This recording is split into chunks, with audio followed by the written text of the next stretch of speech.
I don't know whether I should kill you or hire you. Hey everybody, movie review next door here, and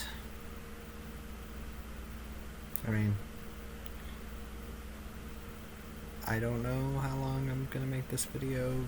Not a ton to say about this one, in all honesty. I know I say that a lot, but today I am talking about Vanquish, starring Ruby Rose, Morgan Freeman, and Patrick Muldoon.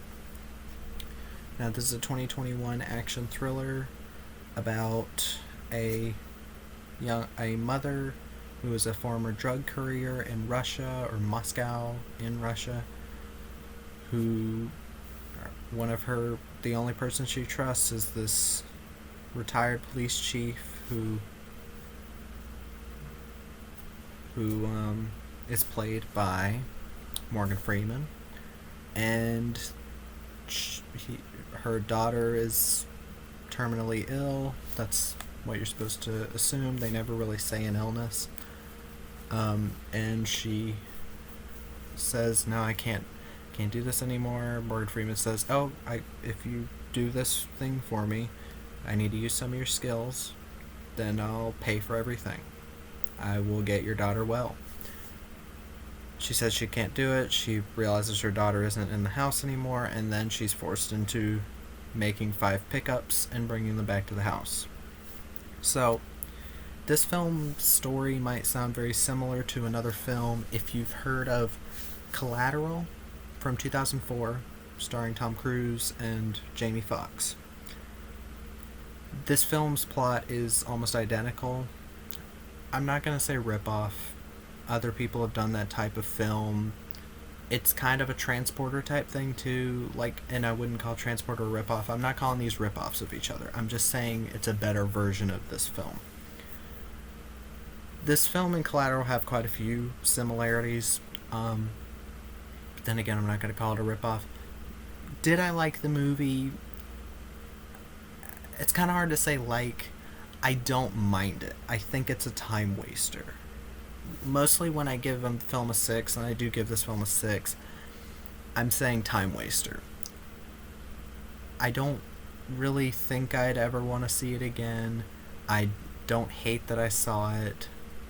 I had seen this before. I used to think it was much worse. Now that I'm trying to think of all of the things that it's trying to be, yes, I can see what it's trying to be. I don't think it reached it really. It's an okay distraction. It's one of those films that the people who review a movie and say, I could put it on in the background. I'm never like that because I like to pay attention to things and actually get the entire experience. I can see that with this film. There isn't really much story-wise. So let me just get into the actors. Ruby Rose is Victoria. Because she is the main star of the film, they have Morgan Freeman's name first on the Blu-ray and the poster and the trailer. I guess because apparently agents work that out. But yeah, Ruby Rose, what to say about her? I've seen her she was in The Doorman, directed by Ryuhei Kitamura, which was not a good film at all. It was really bad. Waste of Jean Reno as the villain. Waste of Axel Henny. Some cool style choices, but not enough to really excuse how lazy of an action film it was. Ruby Rose's acting wasn't particularly good. I'd say her acting is better here, marginally. I'm not a huge fan of hers, but I'd like to see her work with a good director.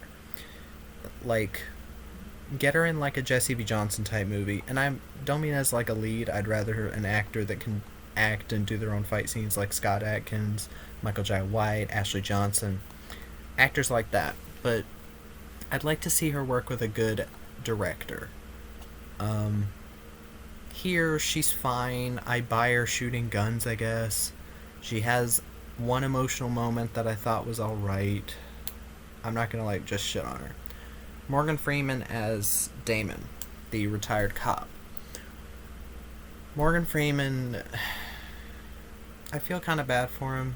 Now, I hate to say that actors are like wasting their talent. I feel like people just aren't hiring him because he's an older actor. Even with the legacy that he has, he is a legendary actor. And he is in a lot of these direct-to-video films that I'm not going to say waste his talent, I'm more so going to say he's doing what he can. Because Hollywood is pretty cruel to older people. If you've seen the film Mommy Dearest, that's how Hollywood fucking works. Um, he's not great here. He looks like he'd rather be anyplace else, and I don't blame him with the dialogue that he's given. Where there's literally a scene where Ruby Rose is like, "Where's my daughter?" And he says, "3 more stops. You need to tell me where she is. 3 more stops." Um,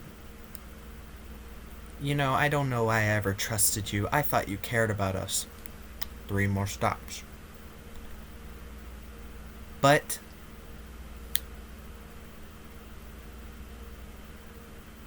not kidding, that's an actual exchange of dialogue in this film, or exchange of any type. So yeah, Morgan Freeman is wasted. Like, his talent is wasted here. I'm guessing he's just here because he's worked with George Gallo, the director, multiple times, and I'll get to him in a second, the director. Patrick Muldoon as Agent Monroe, he's not really in the film that much. I like Patrick Muldoon. I kind of wish he was the lead, or I just wish the film had been cast a bit differently.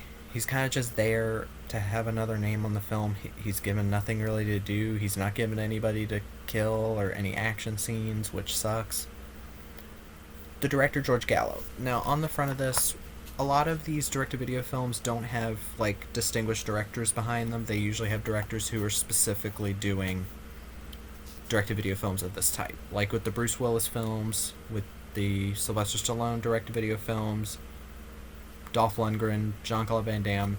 You don't usually have, like, from the director of, you have, because this is a Grindstone and Lionsgate film, you'd usually have, or like with EFO, who's doing a lot of the Bruce Willis, Sylvester Stallone, whatever.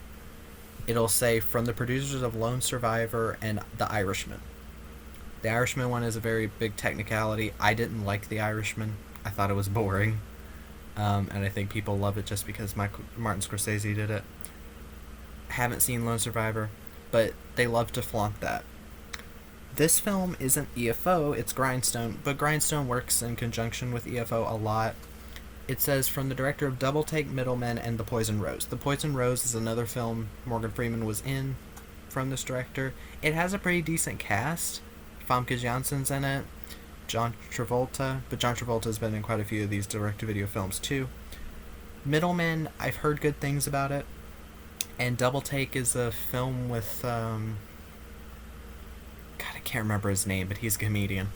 But it's interesting to see that because this film does look very amateur.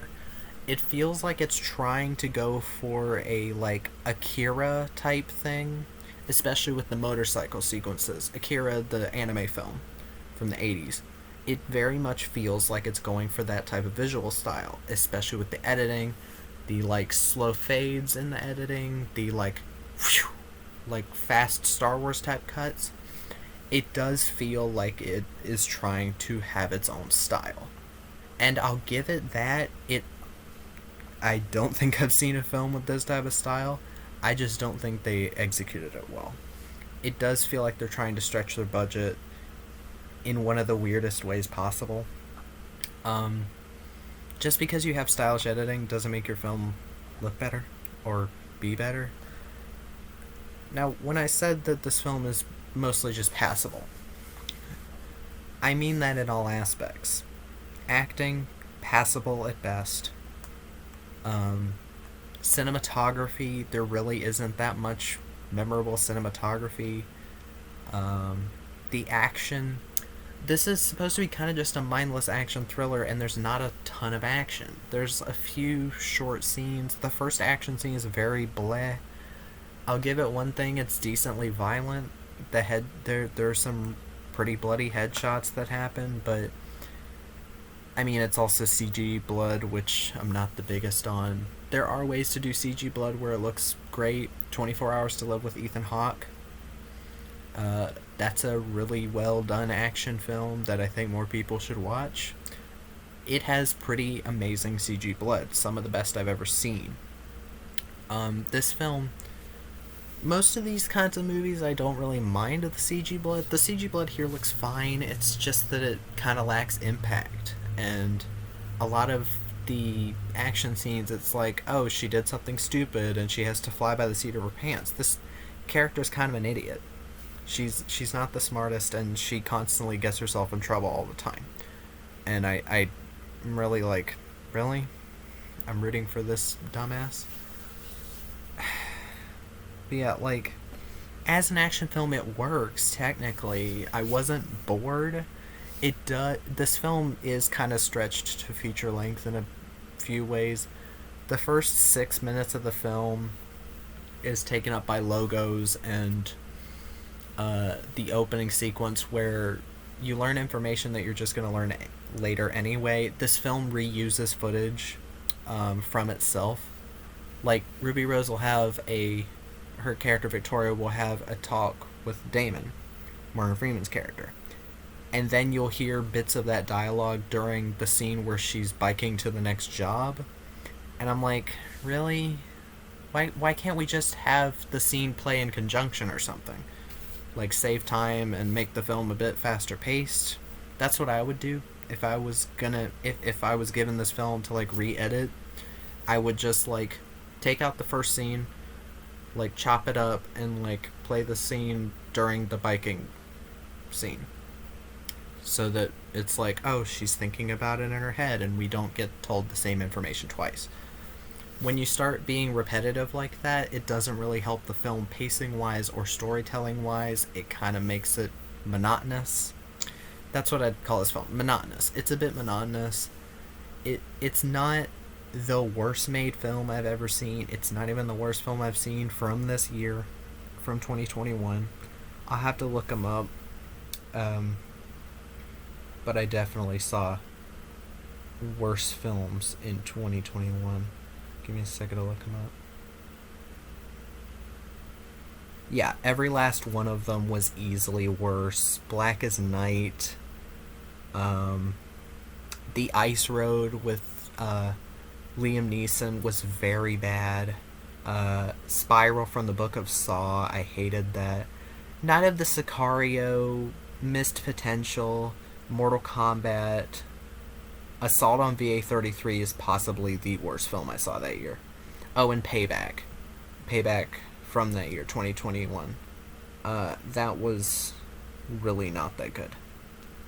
But yeah, like, there are definitely worse films I saw that year. Let me get to the positives and negatives. Positives, Ruby Rose is okay. She works for what she has to do. The action is okay.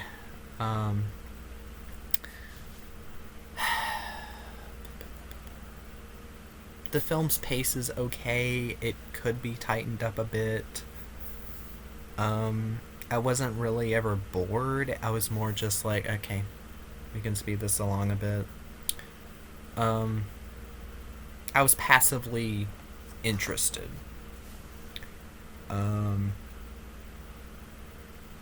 Negatives.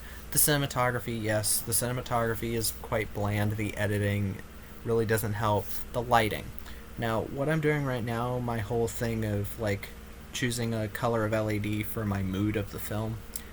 This film has a lot of neon in it. It does the same thing that... Give me a second.